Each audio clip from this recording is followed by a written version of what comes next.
I made my son spy on his sister and report every time she contacted their father.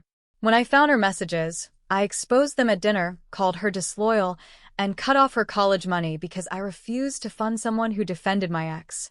Before we go on, make sure to subscribe to the channel and let us know in the comments which city you're watching from. I asked for the phone at the table and nodded when my son unlocked the messages. I didn't raise my voice. It wasn't necessary. Dinner continued in silence, while someone understood that there was already proof. Not everyone knew who was watching whom. The dining room lights were too white that night, or maybe they always were, and I just never noticed until that moment. The sound of cutlery had disappeared, as if someone had flipped an invisible switch. I realized I was holding the phone with both hands, rigid, as if something more than just an object was about to fall. My name's Mariana, I'm 46, and that dinner was the exact point where everything I thought I had under control began to crumble without a sound. After the divorce, my house changed its texture. I don't know how else to put it. The walls were still the same. The furniture hadn't moved, but the air did become denser. I was left with custody, with the bills, with the uncomfortable decisions, and with the daily responsibility of making everything work. Rodrigo left with half explanations and promises I never knew if they were lies or just weak intentions. At first, I waited for him, then I stopped. I learned that waiting wears you down. The clear rules weren't an ideological choice. They were a necessity: schedules, priorities, silences. There was no room for improvisation. I was holding the structure together, and I needed to know that no one was going to push from the inside. Bruno understood that without me having to explain it too much. He was always like that, attentive, observant, with that way of nodding that seemed to tell me it was okay, that there was no need to argue. Elisa was different, she always was. More questions, more pauses before answering, more glances that never quite settled. At first, I thought it was her age, then I thought it was external influence. I never thought it was a direct challenge, not immediately. I don't remember the exact moment I asked Bruno to let me know if his sister was talking to her father. There was no dramatic scene, it was something said almost in passing in the kitchen while I was cleaning and he was pretending to study. I spoke of care, of not reopening wounds, of protecting ourselves. I didn't use the word watch, I never used it. He said yes, he always said yes. That reassured me more than it should have. Over time, the information started to take shape. They were no longer vague comments, they were schedules, messages, brief encounters. I didn't take physical notes, but everything was stored somewhere in my head. I waited. I've always known how to wait. I told myself it was better to have proof than suppositions, that if the time came, I would be prepared. That moment came on a random Sunday, one of those that feel harmless. The family was gathered, measured laughter, crisscrossing conversations, the usual noise, until I saw Elisa smile. It wasn't an exaggerated smile, it was worse.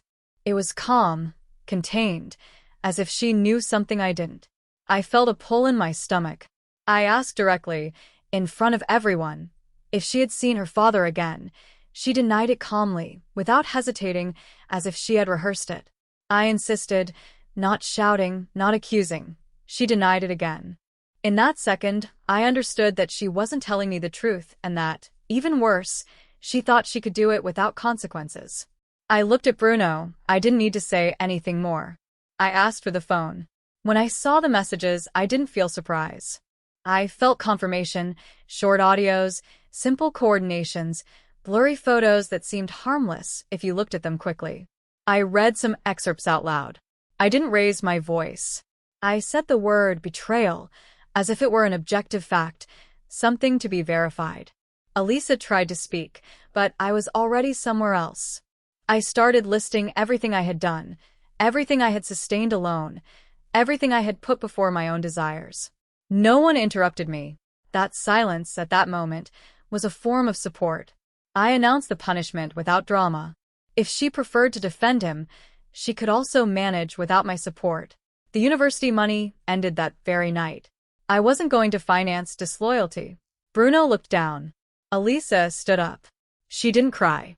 She left. The sound of the door closing was dry, brief, final. I slept little that night, but I didn't feel guilty. I told myself it was necessary, that the impact would make her reconsider, that she would understand. I always believed that control, well applied, brings order. I had seen it work before. I didn't think that this scene, so measured, so contained, was just the beginning of something I would no longer be able to handle. Still, the following days weren't explosive. They were worse, silent, long, full of small discomforts that no one named. Elisa didn't come home that night, nor the next day. She sent a brief message saying she was fine, nothing more. She didn't ask about Bruno. She didn't argue about the money. Her silence unsettled me more than any shout. Bruno was still there, sitting at the table, following schedules, answering just enough. I interpreted that as loyalty, as a logical consequence. I told myself he had understood the seriousness of the situation, that he had seen what happens when you cross a line. I didn't ask myself what he was really learning. I tried to maintain the routine, preparing extra food out of habit, and then putting away the unused plate, tidying rooms that were already tidy, telling myself it was a phase, that every serious conflict needs an adjustment period. I didn't call Elisa the first few days. I waited. I've always believed that the one who is wrong should take the first step. But the silence started to echo. The extended family, so present before, started to space out their calls. An aunt canceled a lunch. A cousin responded with monosyllables. No one said anything directly, but I felt something was moving without me, as if the narrative no longer belonged to me completely. A week later, a cousin called me aside, not to ask how I was, but to warn me. She told me that Elisa had saved audios of me, phrases said in moments of anger, of tiredness, of frustration, phrases I had forgotten or downplayed. Without me, you're nothing. I decide everything. She hadn't spread them, she clarified, but they existed. They were there, saved, just as I had saved Rodrigo's messages. That call left me cold, not out of fear of immediate exposure, but because of the symmetry. I suddenly understood that I wasn't the only one collecting evidence, that while I was observing, I was also being observed. I felt a discomfort that was hard to swallow, but I didn't back down. I told myself they were words taken out of context, that anyone can say things like that under pressure, that it didn't change the heart of the matter. That same day, I found out that Elisa had gone to live with her father. Rodrigo appeared with a consistency I had never known in him. Regular messages, clear schedules, concrete promises. It made me angry, not just because he was showing up now, but because he seemed to be doing it well, as if he had been waiting for the exact moment to occupy a place I had defended alone for years. Bruno stopped talking about his sister. He didn't mention her, he didn't ask. I didn't either. We turned that void into an unwritten rule. I thought it was easier that way, that naming her would make her more present. I didn't notice, or didn't want to notice, that Bruno started telling me fewer things. He no longer came to the kitchen to share details of his day. He only answered when I asked. I tried to regain control of the narrative. I called Elisa. She didn't answer. I wrote her long messages at first, then shorter ones. None got a response. I convinced myself that she was being manipulated by her father, that someone was telling her what to think. That idea calmed me. It was easier to believe that than to accept that she had made her own decision. The family gatherings continued without me. To avoid tensions, they said. That phrase stuck with me, as if I were the problem to be managed, as if the order I had so carefully maintained now made them uncomfortable. One night, while putting away dishes, I heard Bruno close his bedroom door more carefully than usual. It wasn't a slam, it was the opposite, a minimal, precise gesture. I realized I no longer knew exactly what was happening on the other side. For the first time since the divorce, I felt that the house was tidy, yes, but it was no longer completely mine. And that uncomfortable, persistent feeling just kept growing. I started mentally reviewing past scenes, like someone looking for a crack in a wall they always thought was solid, not to apologize, not yet, but to understand at what exact point things stopped responding to me. I found myself justifying my actions in silence, replaying old conversations and giving them a new, more convenient meaning. I thought that caring is also about deciding for others when they don't know how to do it themselves. I thought that with conviction, although it was becoming harder to hold on to it without something burning inside me. The house kept running. That was the unsettling part. There was no chaos, no visible disorder. Bruno went to school, came back, had dinner, locked himself in his room. I worked, paid bills, did my part. From the outside, everything seemed stable. From the inside, there was a constant tension, like a background noise that never quite goes away. One afternoon I tried to talk to him, not about Elisa, not directly. I asked him how he was. He said, "Fine," without looking at me. I asked if he needed anything, he said no. The conversation died there. I realized he no longer told me things just because, like before. Now he evaluated, measured, chose what to say, and what not to. That new distance made me more uncomfortable than I wanted to admit. I thought about Elisa, about the way she left without a scene, about how she hadn't used the audios, at least not yet, about how she had chosen silence as her response. I started to wonder if that silence was punishment or protection, for her, for me. I couldn't answer myself. There were nights when I woke up convinced I had done the right thing, others when I remembered her face at the table, the way she stood up, and something squeezed my chest. I didn't cry. I was never one to cry easily, but I would lie awake, staring at the ceiling, thinking about the word betrayal, and wondering when I had started using it so lightly. I received a message from Rodrigo, brief, polite. He told me Elisa was fine, that she was focused on university, that I didn't need to worry. He didn't reply when I answered. That minimal gesture infuriated me more than any direct reproach. I felt like they were taking away the role I had always occupied, that of intermediary, of filter, of center. I started to notice small changes in myself. I checked my phone more often. I hesitated before sending messages. I measured words that used to come out on their own. I thought about the saved audios, about how a phrase said in passing can become evidence, about how control, when it becomes visible, ceases to be power and becomes vulnerability. One morning I found Bruno listening to music with Auric Yellers while having breakfast. He didn't used to do that. It bothered me more than it should have. I asked him to take them out. He obeyed, but his look was different, not defiant, tired, as if he was exhausted from anticipating reactions. That day I understood something I had resisted accepting, that I had used my younger son as an extension of my distrust, that I had put him in a place that didn't belong to him. I didn't think of it in terms of guilt, but of consequence. Bruno had learned to observe, to be silent, to survive without making noise, exactly what I had done after the divorce. And that similarity, far from reassuring me, unsettled me. I thought about writing to Elisa again, something different, not a list of sacrifices or a demand for loyalty, something simpler. I didn't. Pride stopped me, yes, but also fear. Fear that she wouldn't reply. Fear of confirming that I no longer had control, not even over the attempt to get closer. The family continued to see each other without me. Photos that didn't reach me, comments I heard secondhand. I started to feel observed from the outside, as if I were now the uncomfortable element everyone was talking about in hushed tones. The irony didn't escape me. I had built a system to avoid surprises, and now I was surrounded by them.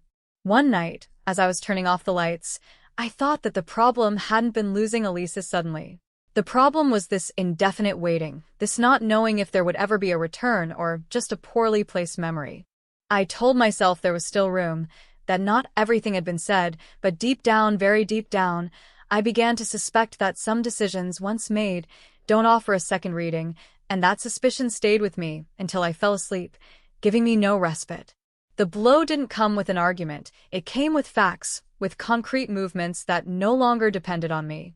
I found out through third parties that Elisa had officially changed her address, that Rodrigo had filed papers, that everything was in order. There was no prior call, no request for permission, no attempt at negotiation. By the time I found out, it was too late to intervene. That room for maneuver I thought I had closed without a sound. I tried to react as I always had, thinking quickly, organizing scenarios, looking for weak points. I called a lawyer I knew just to ask, not because I was going to do anything immediately, but to confirm that there was still some option. The answer was clear, neutral, almost boring. At her age, with her decision, there wasn't much to argue about. I hung up with a strange feeling, as if someone had taken away a tool that had always been there, and I had just realized how much I depended on it. Bruno started coming home later, not outside of his curfew, but right on the edge. He would let me know, he always let me know. He followed the form, not the spirit. I noticed, but I didn't say anything. I had learned that insisting too much could have the opposite effect. The problem was that silence no longer gave me back control, only distance. One afternoon I saw him texting and smiling faintly. It wasn't an open laugh. It was that minimal curve of the mouth that betrays complicity. I felt an immediate impulse to ask. I held back. I realized that this self-control wasn't growth, it was fear. Fear of confirming that he also had spaces where I didn't belong. The family gatherings continued to happen. They no longer gave me explanations, they simply didn't invite me. I knew that Elisa was there, comfortable, integrated, talking to everyone. That image was unbearable to me, not because she was wrong, but because she didn't need me to be so. I found myself wishing at times that something would go wrong for her, just to justify everything I had done. That idea shamed me, but it didn't disappear. One night, Bruno told me he was going to sleep over at a friend's house. He said it to my face, naturally. I nodded. When he closed the door, the house became too quiet, not a tense silence, but a final one. I walked through the hallways, turned on lights that weren't needed, turned off others. I sat in the dining room where it had all started and looked at the empty table. For the first time, I didn't feel that this space belonged to me. I thought about the financial punishment, about how quickly I had announced it, about how I had used something as concrete as money to mark an emotional boundary. I told myself it had been a firm decision, consistent with my values, but that night alone, the word firm started to sound different, more rigid, more fragile. Rodrigo didn't write to me again, there was no need. His constant presence in Elisa's life was a message in itself. Every day that passed without conflict, without crisis, without requests, was proof that my strategy had failed, not because he was better, but because I had pushed too hard. When Bruno came back the next day, he spoke little, kissed my cheek, left his backpack, and went to his room. That simple gesture hurt me more than any reproach. I understood that I wasn't losing my children all at once. I was losing them in layers, in small accumulated decisions, in silences I could no longer undo. I felt tired, not physically, but tired of holding a posture that no longer had an audience, of justifying a control that didn't produce closeness, only temporary obedience. I realized that the damage was already visible, external, impossible to deny. There was no going back without admitting, at least to myself, that I had crossed a line. That night I didn't sleep, not because I couldn't, but because I didn't want to. I sat there thinking about how the order I had so fiercely defended had ended up isolating me, about how the table, the phone, the silence had become symbols of something I no longer knew how to name without feeling a pang. I knew that whatever came next wouldn't be a quick fix, it would be attrition, and for the first time, I didn't have the strength to anticipate it. The house is tidy now, too tidy. There are no backpacks in the hallway or forgotten plates on the couch. Everything is in its place, just as I always wanted. But it no longer feels like an achievement, it feels like a small, neat museum that no one is in a hurry to return to. Bruno still lives with me, but he doesn't accompany me like he used to. He shares the space, not the world. He eats, sleeps, goes out, he lets me know he complies. That's all. I tried to convince myself that time would sort things out, that Elisa would miss something, that Rodrigo would fail at some point, that reality would eventually prove me right. None of those things happened. Elisa didn't come back. Rodrigo didn't disappear. Life went on without asking my permission. There are days when I replay the dinner scene as if it were recording, the phone on the table, my firm voice, the silence of the others. At that moment, I felt like I had won, that I had set a clear, unquestionable boundary. Now I understand that that victory was brief and costly. The control only worked in that instant. Afterward, it turned against me. Bruno doesn't tell me everything anymore. Sometimes I watch him and wonder what he really learned from all of this. If he understood that love has conditions, if he understood that telling the truth can be costly, it hurts me not to know. It hurts me more to suspect that he did. Elisa doesn't answer my messages. I stopped writing to her. Not out of dignity, but out of exhaustion. Each unanswered attempt was another confirmation that I had lost something that can't be recovered with arguments. The justice I thought was necessary left a trail that no one wants to tread. The family avoids me, not out of hatred, but out of discomfort. I am a reminder of something no one wants to discuss again. Sometimes I still find myself justifying my actions, saying I did what I could, that I was protecting them, that someone had to impose order. Other times, the silence weighs more than those explanations. I know I got momentary obedience and lasting isolation. I know I wanted to avoid losing them, and maybe I pushed them away by doing so. I don't know if repair is possible. I don't know if time is enough when the damage was so precise. The only thing I know is that control, once exposed, ceases to be power and becomes a distance that no one crosses without fear. Story 2. I cut my pregnant daughter out of my will after she moved in with her boyfriend and told me she needed a mother, not my money. Before we go on, make sure to subscribe to the channel and let us know in the comments which city you're watching from. I signed the new will while her room remained untouched behind me. The bed perfectly made, the desk clean, the photos in the exact same spot where she left them when she still said goodnight to me before sleeping. She asked me for space. I offered her total independence, including the part she'd hurt the most losing. I'm Rebecca, 56 years old, mother to Valeria, 22. And everything broke down when she decided to move in with her boyfriend without getting married or finishing the master's degree I was financing. She said it on a random night, like she was announcing she was changing her phone, without ceremony, without pausing, without that basic courtesy of understanding what it meant to me. I didn't raise her to improvise. Ever since her father died when she was 10, I assumed my duty was to shield her from the world. Private schools, language classes, piano on Saturdays. I managed her schedule because no one would do it better. I always repeated that the world punishes improvisation. And I believe it, I still believe it. The house was always hers. I'd say so at family gatherings, with that certainty that comes from having a laid-out plan. First the degree, then stability, then formal marriage, and someday when I was gone, this house wasn't just bricks, it was continuity, it was order, it was a promise. But that night she came with a closed decision. Mateo, 24 years old.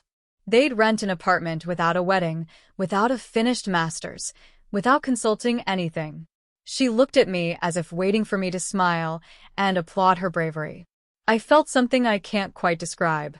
It wasn't pure anger, it was more like a crack, as if everything I'd built with discipline suddenly cracked. Even so, I didn't yell. I've never been a yeller. I told her if she wanted independence, she'd have it, but independence is rules, it always does. I kept sending her money for rent and some expenses. I'm not heartless, but I set conditions, weekly visits, sharing location on her phone, consulting me on important decisions. That's not an invasion, I told myself. It's responsibility. She looked at me with a mix of exhaustion and something else I didn't want to identify. She said that wasn't help, it was control. I called it consistency. If I was funding her life, I had the right to know how she was living it. That's how the adult world works. That's how I was taught. The visits started to space out.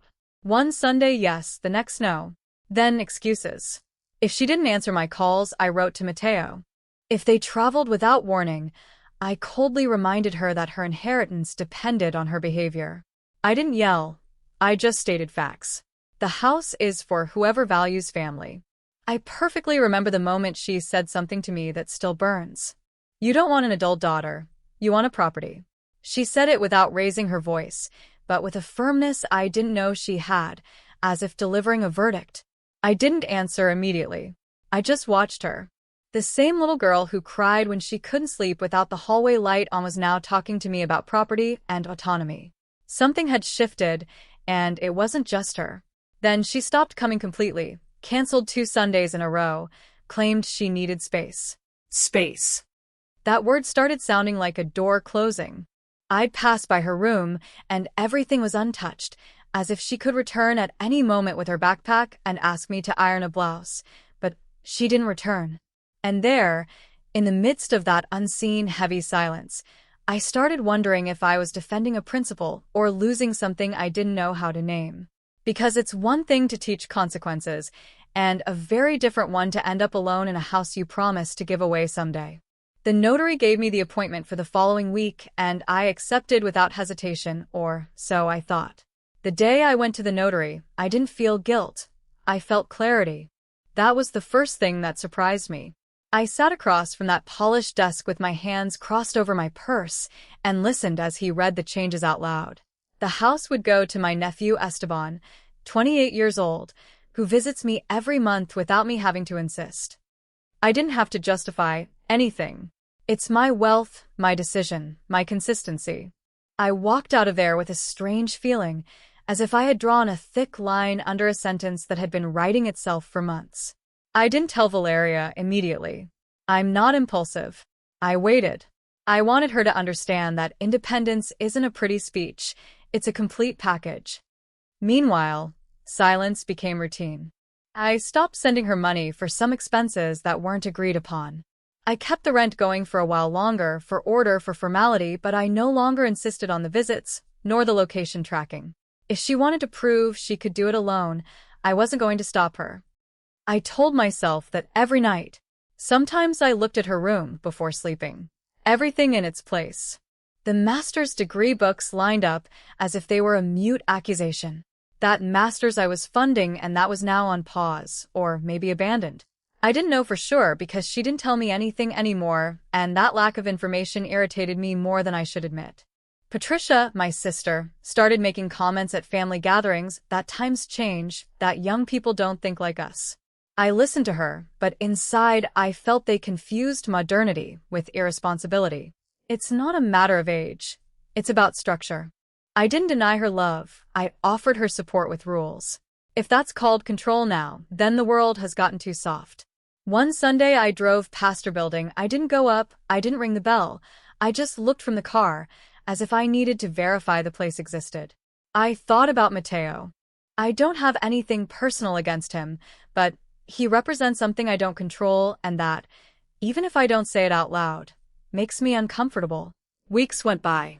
The calls were brief, almost administrative. Hello. Yes, no, I'm busy. Then nothing. I answered with the same coldness. If she was going to reduce the relationship to the bare minimum, I could do it too. Pride against pride. Neither wanted to give in first. A month later, when I'd gotten used to that uncomfortable distance, the phone rang. Her name on the screen made me hesitate before answering. Something in the tone when she said Mom made me straighten my back. Mom, I'm pregnant. There was a long silence, not dramatic, not theatrical, just long. Disordered images flashed through my head, the unfinished masters, the rent, the ignored conditions, the closed decision, and now this, another irreversible step. I thought the pregnancy was confirmation she'd chosen a completely different path from the one we'd planned together. Because yes, I saw it as a shared plan. Maybe that was the mistake. I don't know. She kept talking, a bit nervous, explaining they were scared but happy, that they'd thought about it, that they wanted to do it right. I listened, but inside I felt the ground shifting again. Not because of the baby, because of the sequence. Everything without order, everything without consulting.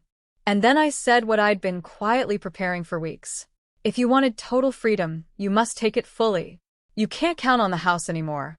I didn't raise my voice, I didn't insult her, I just informed her, like someone communicating a clause that was already signed.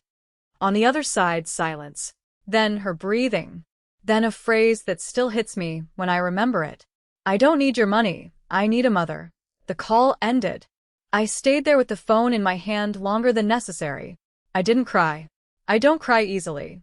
I told myself I'd been consistent, that I couldn't back down now without betraying myself, that if I started softening consequences every time life presented her with an obstacle, then everything I'd defended for years would lose meaning. But that night the house felt different, not bigger, not emptier, different, as if the walls listened and didn't approve. I walked to her room and stood in the doorway. The bed remained untouched, the desk clean, the photos in the same place, and for the first time I wondered if the order I protected so much was starting to look too much like silence. Since that call, we barely spoke again. There wasn't a final argument or a slamming door to close the story loudly. It was more like a slow blackout, like when a light starts flickering before giving up. I found out details about the pregnancy from Patricia, that they were already seeing a doctor, that Mateo was looking for more work hours, that Valeria looked tired, but determined. That word popped up again, determined. Always determined without me. I nodded when my sister told me things, faking a calm that felt a little too big for me. I said it was fine, that every adult must own their decisions. I repeated it so much it started sounding like a slogan, as if I needed to convince myself. Sometimes, in the early hours of the morning, I'd wake up with a phrase stuck in my head. I don't need your money, I need a mother. I tried to turn it around, analyze it as if it were a poorly drafted contract. Mother isn't synonymous with permissiveness. Mother isn't blind obedience either. So, what is it? I kept staring at the ceiling without reaching a conclusion that left me at peace. There's something I haven't said out loud. When I changed the will, I felt real relief, as if I finally had a tangible instrument to set boundaries, a red button I could push if things went off track. That relief embarrassed me later, but it was genuine. I always defended adult independence. I repeat it even now.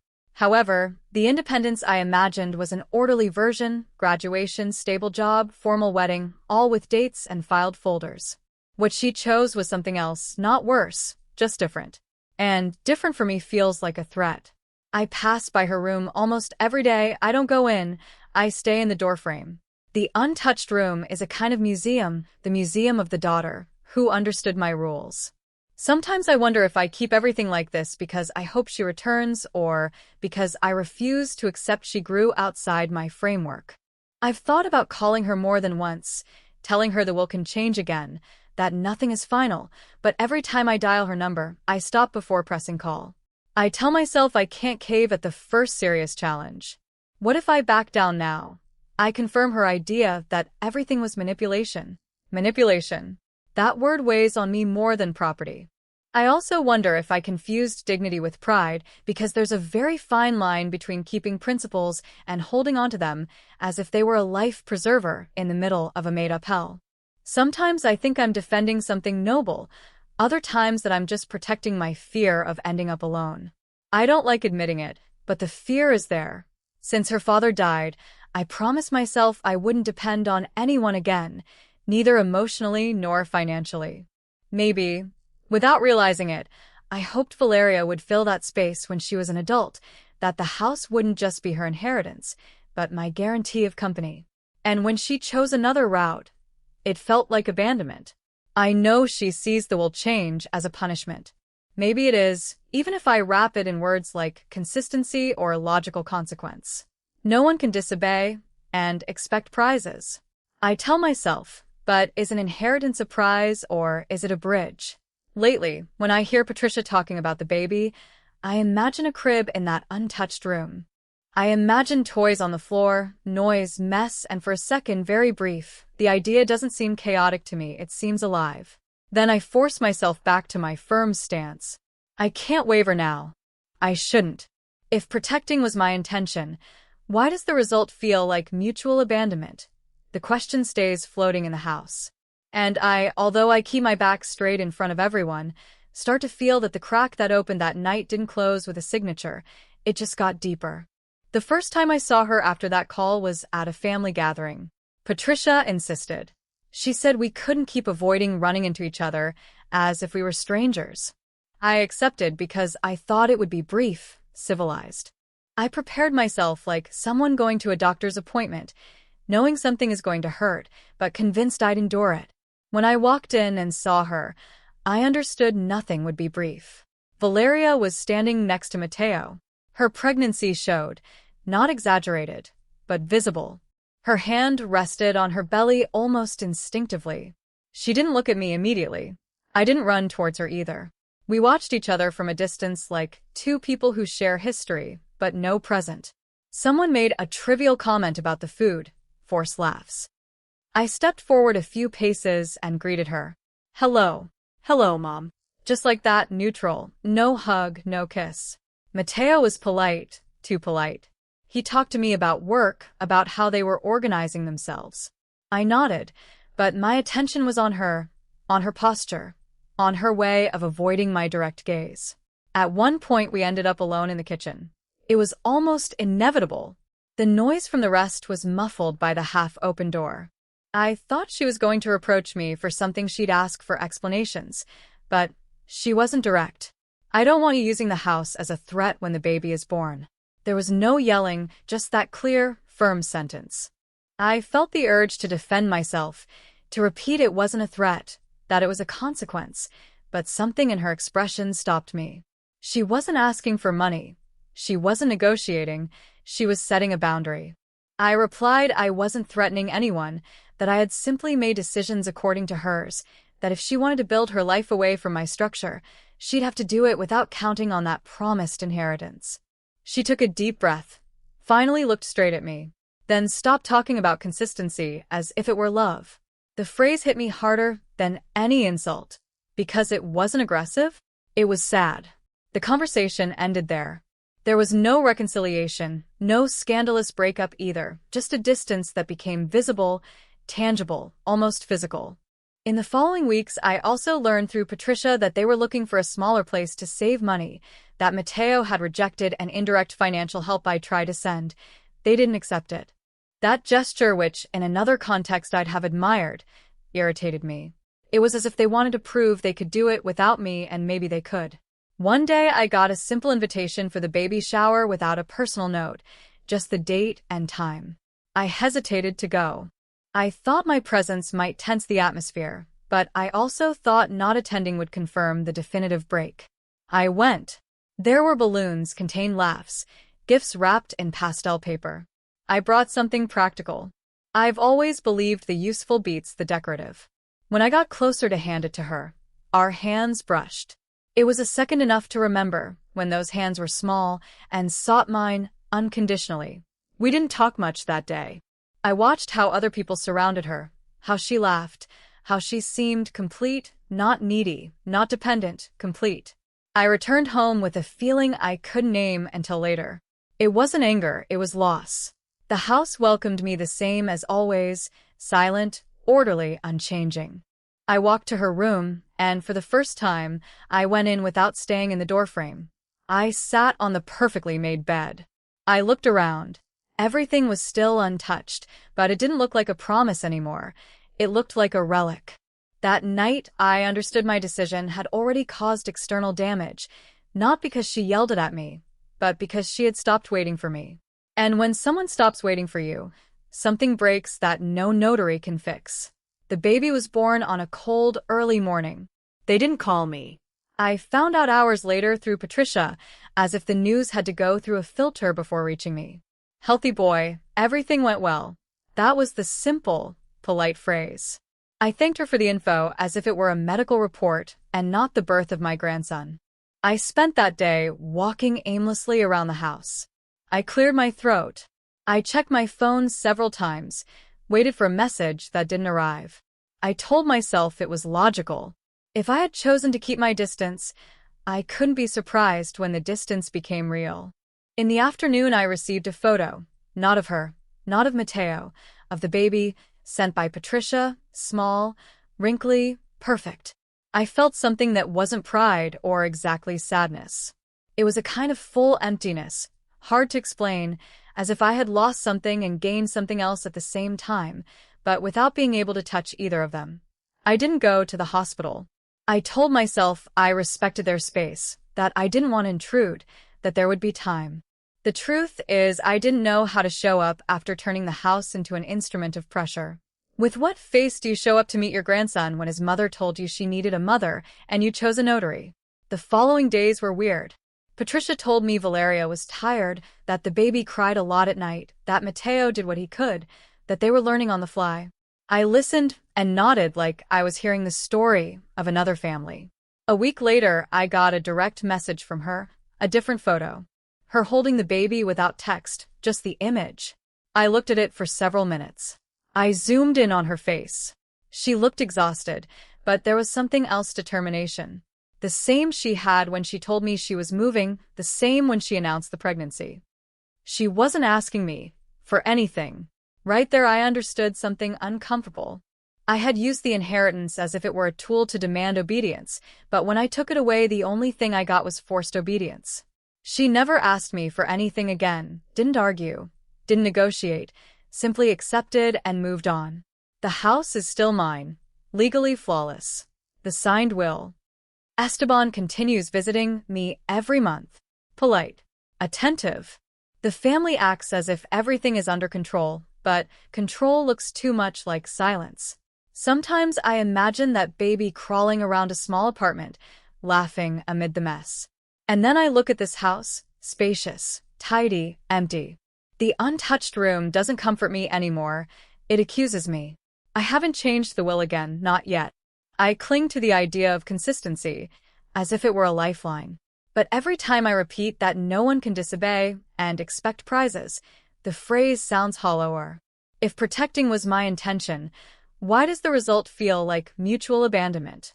I don't know if I'm still defending principles, or if I just got used to winning arguments and losing people. The house belongs to me. That's indisputable, but the closeness with my daughter doesn't anymore, and no document can fix that. Popular comments. Anonymous comment 1.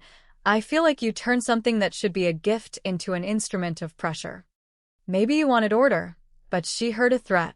Sometimes the message changes, even if the intention doesn't. OP's reply. I didn't see it as a threat at the time, I saw it as a consequence, but I understand from the outside it might look different. Anonymous comment I. Your daughter told you clearly she needed a mother. That phrase isn't said lightly. Maybe that was the opportunity that got lost. OP's reply. That phrase still haunts me. I thought I had to be firm, not cold. Anonymous comment 3. It's hard to let go of control when you feel that's the only thing you have left, but control doesn't replace closeness. OP's reply. Control made me feel safe. Maybe I confused safety with love. Anonymous comment 4. She also cut communication and left without negotiating anything. It wasn't just one side that hardened the situation. OP's reply. Maybe we both responded harshly. Neither really wanted to cave. Anonymous comment 5. The house ended up being a bigger symbol than the real problem. And symbols weigh heavy. OP's reply. Yes. I turned it into something more than bricks. Now it weighs more than I expected. Anonymous comment 6. The birth was an opportunity to start differently. It still is if you choose to use it. OP's reply. I thought I had to be consistent until the end. Maybe consistency can also change. Anonymous comment 7. Sometimes keeping rigid principles leaves little room for affection. And affection isn't always logical. OP's reply. I've defended logic my whole life. Maybe I forgot that not everything works like a contract. Anonymous comment 8. Your fear of ending up alone is felt in every line. That's also human. OP's reply. I don't like admitting it, but yes, the fear has been there for years. Anonymous comment 9. She lost an inheritance, but gained independence. You kept the house, but lost something harder to recover. OP's reply. That comparison hurts because it has some truth. Anonymous comment 10. You can still choose what kind of grandmother you want to be. The will is paper, the bond is something else. OP's reply. The question is if I'll have the courage to move something more than papers.